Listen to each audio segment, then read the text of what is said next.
कि जिस तरीके से मूड जनता का घुमाया जा रहा है, इस बार जनता का मूड घूम पाएगा? देखिए, बिहार का चुनाव एक भारत की राजनीतिक बदलाव का भी चुनाव है और बिहार की चुनाव एक भारत की राजनीतिक बदलाव की तरफ मुड़ेगा और निश्चित एक नई दिशा तय करेगा। जहाँ तक बिहार का चुनाव है, बिहार में कुछ ऐसा जगह है बिहार जो पूरे हिंदुस्तान कल सोचता है वो आज ही सोच लेता है।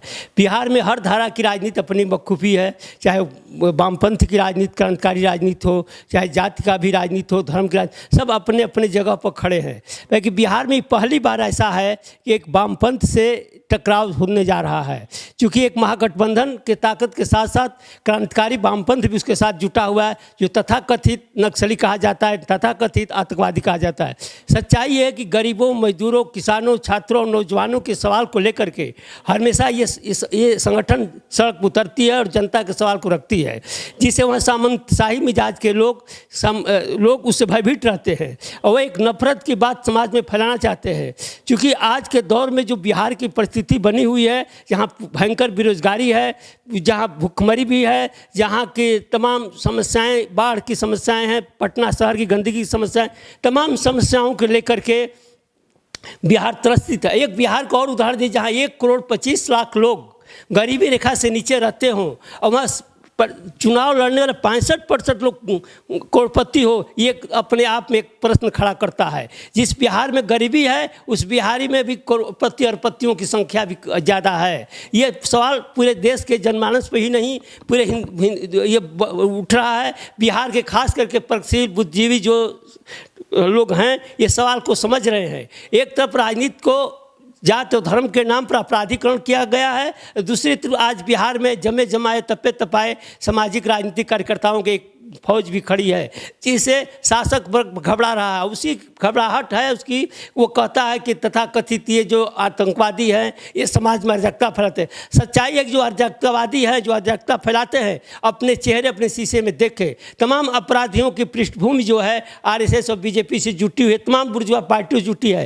बाकी जो क्रांतिकारी पार्टी है, जो समाज के बदलाव चाहती है, सही दिशा देना चाहती है, वहाँ आज भी देखिए किसी पर भी एक उंगली नहीं उठ पाया कि अपराध से आए हैं। जो अभी जो चुनाव आकलन जो आ रहा है प्रत्याशियों का, उसमें साफ दिखाई दे रहा है कि जो वामपंथी टाइप के जो लोग हैं वो किसी भी प्रकार के अपराधी पृष्ठभूमि के नहीं है। हाँ, जन आंदोलन है, जन आंदोलन के वो जेल जाते हैं, जेल से आते हैं, जन आंदोलन के लिए, जनता के लिए वो सब कुछ करते हैं और जनता की लड़ते हैं, जनता की लड़ाई हमेशा लड़ते आए हैं। इसीलिए आज के दौर में जो सच्चाई है वो घबराहट है। प्रिंट मीडिया या इलेक्ट्रॉनिक मीडिया ऊपर कुछ और दिखाती है, लेकिन ज़मीन पर जाने भी पता चलता है कि जनता एक बदलाव की मूड में है और बदलना चाहती है। भारत में जब जब भी बदलाव हुआ, या राजनीतिक बदलाव हो या सामाजिक बदलाव हो, बिहार शुरुआत किया है। चाहे जेपी आंदोलन का आंदोलन रहा हो, चाहे गांधी के सत्याग्रह आंदोलन रहा हो, या चंपारण की ये सारे बदलाव बिहार से हुआ है। उम्मीद है कि जो बिहार की जो जनादेश देगी, पूरे हिंदुस्तान के एक बदलाव की नई दिशा तय करेगी। लेकिन एक सवाल है कि ये देखा जा रहा है कि नीतीश के साथ में पूरी बीजेपी है, मतलब लगातार साथ दे रही है वहाँ पे बिहार चुनाव में। अब सवाल ये है कि जब गठबंधन की वहाँ पे मतलब चल रहा है, सरकार बनाने की बातचीत चल रही है और बीजेपी की तरफ से भी कहा जा रहा है कि अगर हमारी सत्ता वहाँ पे आती है तो जो मुख्यमंत्री का चेहरा होगा नीतीश जी होंगे। लेकिन प्रधानमंत्री मोदी का जितने भी पोस्टर हैं उनके साथ में एक भी नीतीश का पोस्टर नहीं मिल रहा है, नीतीश कुमार जी। तो आप इसे कैसे देखें? देखिए, मुंह में राम बगल में छुरी। बीजेपी के मुंह में तो राम है, भी अंदर बगल में छुरी रखा हुआ है। ये नीतीश को आगे पनपने नहीं देना है, इसको डिमोलाइज करना है। चिराग जो आए हैं, चिराग किसके इशारे पे आए हैं? चिराग की किसके इशारे पर राजनीति कर रहे हैं? ये अमित शाह के इशारे पाए हुए हैं। अमित शाह वो कहा भी कि अमित शाह बताए कि इस सवाल को जवाब दे। अमित शाह के इशारे पर वो एक अंदरूनी एक मामला अलग है, ऊपर से कुछ और दिखाया जाता है कि नीतीश कुमार जी जो हैं मुख्यमंत्री बनेंगे, लेकिन अंदर रणनीति कुछ दूसरी है। अंदर रणनीति है कि नीतीश को इसी चुनाव में धराशायी कर दो और अपने वो अलग हो जाए, ताकि मुख्यमंत्री के द्वारा मैं बन जाऊँ और मैं ही बनूँगा। कैसे देखते हैं आप? मतलब नक्सलवादी के लिए कह रहे हैं कि जितने भी विपक्ष के हैं, चाहे कांग्रेस है वो नक्सलियों का साथ दे रही है, चाहे तेजस्वी यादव जी नक्सलियों के साथ में खड़े हैं, इसको आप क्या बताना चाहते हैं? देखिए, इन विपक्ष के जो है एनडीए की घबराहट है कि चूँकि एक वर्ग जो है इनके साथ खड़ा है और इस वर्ग जो वामपंथी वर्ग जो है, वामपंथी पार्टियाँ जो खड़े होने से महागठबंधन के साथ, इसकी मजबूती ताकत इसे दिखाई दे रहा है कि पूरे चुनाव के दौर में मजबूती संगठन खड़ा है और इन लोग घबराहट ठाठ है कि ये अगर ताकतें उभरी तो देश के लिए एक नई दिशा तय करेगी। इसलिए ये तमाम अनाप शनाप की बातें करते रहते हैं, अनाप शनाप की सवाल खड़ते रहते हैं। यहाँ तक बेरोजगारी है, महंगाई है, तमाम लोग कहते हैं कि हम 10 लाख नौकरी देंगे, 15। हम कहते हैं मुँह से क्यों नहीं दिए? आप मोदी जी जब आए थे तो कहते कि 2 करोड़ में नौकरी दूंगा। कितने नौकरी मिली? कितने लोगों को सवाल हल हुआ? आज उन्होंने जो समाज के सामने जो समस्याएं हैं, महानगरों तक आई, आज मीडियम क्लास के दुकानदार भी भुखमरी के कगार पर हैं, वो कर्ज पर कर्ज लेते जा रहे हैं। शिक्षा का निजीकरण क्या हालत है? शिक्षा के नाम पर लूट की दुकानें खोल दी गई है, स्वास्थ्य के नाम पर लूट की दुकानें खोल दी गई है। आज देश के सबसे बड़ा संसाधन रेलवे को निजीकरण क्षेत्र में दिया जा रहा है। ये पूछिए, क्या निजीकरण करने से क्या देश की समस्या हल होगी? क्या अपराध घटेगा? क्या इससे भ्रष्टाचार मिटेगा? अगर इससे भ्रष्टाचार अपराध मिटने वाला नहीं है। अपराध और भ्रष्टाचार मिटाना है तो समाज के हर वर्ग को दुख दर्द को समझना पड़ेगा। उस दुख दर्द को समाधान करते हुए समाज का भ्रष्टाचार, अपराध, हत्याएं, चोरी, डकैती, रेप तभी मिटेगा।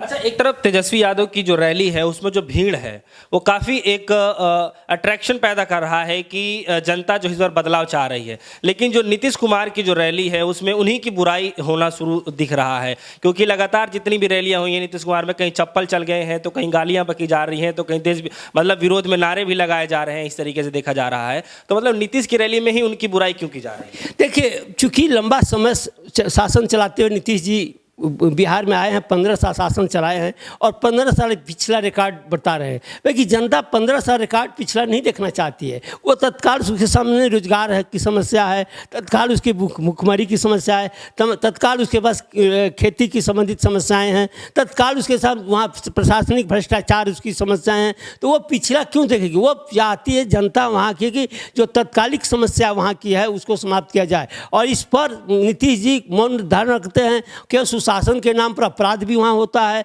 सुशासन के नाम पर भ्रष्टाचार भी वहाँ है, सुशासन के नाम पर वहाँ रंगदारी टैक्स भी वसूली जाती है। तो सुशासन के नाम पर कब तक लोगों को भरमाया जा सकता है? आज ज़्यादा दिन किसी को भरमा नहीं सकते। इसलिए वहाँ की जनता परिवर्तन चाहती है और परिवर्तन के लिए ही तेजस्वी की रैली में भीड़ उमड़ रहा है। क्या लग रहा है इस बार बिहार चुनाव में जाति और धर्म को देख करके वोट दिया जाएगा इस बार? देखिए, इस बार ये समस्या जो है ख़त्म हो रही है, क्योंकि जो चुनाव की सामने परिदृश्य आ रहा है, जो चेहरा आ रहा है, उसमें जाति और धर्म कहीं खड़ा नहीं हो रहा है।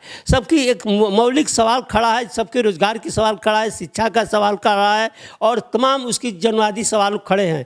ऐसे हालात में जातिवाद नहीं दिखाई दे रहा है। जातिवाद का हवा भरा जा रहा है जरूर, धर्म का हवा भरा जा रहा है जरूर, बाकी वो चलने वाला नहीं है, क्योंकि जनता अब समझ चुकी है। अपनी बुनियादी सवालों को लेकर जनता वोट करेगी। कि जनता जो है इस बार जो 10 लाख नौकरी के पास जाना चाहेगी या 14 लाख वाले के उसके पास, क्योंकि और भी बहुत योजनाएं लाने की बातचीत चल रही है। तो अगर मोदी जी की बातें झूठी हो सकती है, तेजस्वी तो झूठी हो सकती है ना। देखिए, मोदी जी पहले ही जब 2014 में आए तो कहते कि मैं 2 करोड़ नौकरी दूंगा, 15-15 लाख रुपया दूंगा हर आदमी को, काला धन आएगा। ये तमाम जनता को अपनी चुनावी घोषणा सुना चुके हैं, चुनावी अपना वादा पूरा कर चुके हैं। बाकी जनता समझ गई कि चुनावी घोषणा ही है, सच्चाई से बहुत दूर दूर तक कोई रिश्ता नहीं है। जहाँ तक तेजस्वी की सवाल है, तेजस्वी अभी सामने आए नहीं आएंगे। हमें उम्मीद है कि वहाँ एक वामपंथी ताकतें मजबूत होगी, उनको करना पड़ेगा। अगर नहीं करेंगे तो कुर्सी छोड़कर जाना पड़ेगा, क्योंकि तेजस्वी के इतनी आसानी से जो बात कर रहे हैं इतनी आसानी से विफल नहीं हो पाएगा, क्योंकि गंभीरता की सवाल है। तमाम उसके साथ जुटे हुए लोग हैं और निश्चित तौर से नौकरी के सवाल पर जो 10 लाख नौकरी है पहली कैबिनेट की बात है, अगर पूरा होगा, अगर पूरा नहीं होगा तो तेजस्वी सरकार भी नहीं रह पाएगी। इसलिए जो जुमलाबाजी के सहारे भाजपा और एनडीए राजनीति में आना चाहती है, जुमलाबाजी जनता देख चुकी है, इनके तमाम राष्ट्रवाद देख चुकी है, इनके गौ भक्ति देख चुकी है, इनके तमाम जो देशद्रोही की जो मुकदमे वो देख चुकी है। इनके जनता इन पर विश्वास करने पर भरोसा नहीं करती है। लेकिन नीतीश कुमार जी तो ये कह रहे हैं कि मतलब वो कहाँ से इतने पैसे लाएंगे जो इतना रोजगार देंगे, क्योंकि इसीलिए वो झूठा बता रहे हैं। देखिए, ये तो बात तो वही मोदी जी से पूछना कि आप 19 लाख रोजगार कहाँ से देंगे, उसका पैसा कहाँ से आएगा? 19 लाख के बारे में पहले नीतीश जी पूछिए अपने एनडीए के लोगों से, साथियों से, भाजपा वालों से कि 19 लाख रुपये जो रोजगार की घोषणा हुई है वो पैसा कहाँ से आएगा? इस पैसे के जवाब तो दीजिए, तब दूसरे को पैसे के जवाब मांगिए। आप अपने पैसे के जवाब नहीं देते, दूसरे के पैसे के जवाब मांगते हैं। आप अपनी भ्रष्टाचार नहीं देखते, दूसरे के 15 साल के भ्रष्टाचार देखते हैं। भ्रष्टाचार तो सारे के सारे लोग हैं। अपनी भ्रष्टाचार को तो ओपन कीजिए, अपनी भ्रष्टाचार को जनता के सामने बताइए, तब सच्चाई सामने आएगी। और दूसरे पर बार बार उंगली उठाने से पहले अपने भी 4 उंगली जो पीछे खड़ी है उस पर भी उठाना चाहिए। तो तो क्या लग रहा है इस बार जनता पूरे मूड में है? देखिए, अभी तक तो जनता पूरे मूड में है, लेकिन देश की जो प्रशासनिक व्यवस्था है और जो राजनीतिक कल्चरल बन चुकी है, इस पर भी कुछ कहा नहीं जा सकता। प्रशासनिक व्यवस्था मतलब प्रशासनिक व्यवस्था भाई कब क्या कुछ हो सकता है, कोई कहा नहीं जा सकता है, कब किस दिशा में प्रशासन मुड़ सकता है। अभी पिछला जो 2019 में जो लोकसभा का चुनाव हुआ, वो भी एक प्रश्नवाचक चिन्ह के साथ खड़ा है। वो जो सच्चाई उसके सामने आई नहीं, जितने वहाँ वोटिंग हुई, वो वीवीपैट हुआ, उसका सामने अभी तक नहीं आया गया। तो क्या हो सकता है, इस पर कुछ संदेह अभी भी है, जनता के जनमानस में संदेह है कि प्रशासनिक व्यवस्था किस तरह की हो सकती है। क्योंकि चुनाव आने से पूर्व ही 135 एकड़ 138 150 तक डिक्लेयर कैसे कर दिए। अगर पिछला रिकॉर्ड देखा जाए, चुनाव अभी होने वाला था 315 320 25 लोकसभा की सीट गिन कैसे लिए, जनता के सामने नहीं दिखाई। ग्राउंड पर कोई जाइए, कोई नहीं समझ पा रहा है कि ये आंकड़े कहाँ से आ रहा है। भाई जी, जनता में जिस तरह की भीड़ आ रही है, सड़क पर जिस तरह की भीड़ हो रही है, इसे तो नहीं पता चलता है कि एनडीए की सरकार बनेगी। बाकी हो ही सकता है कि लोकसभा के चुनाव जैसे 315-20 आएगी, 315-20 सीट आ गई, वो तो आकलन करके रख दिया गया था। हो सकता है इस बार जो आकलन कर लेंगे 150 सीटें एनडीए का आएगी तो 150 सीट आ भी सकती है। बाकी इस पर जनता की प्रशासनिक भरोसा नहीं है।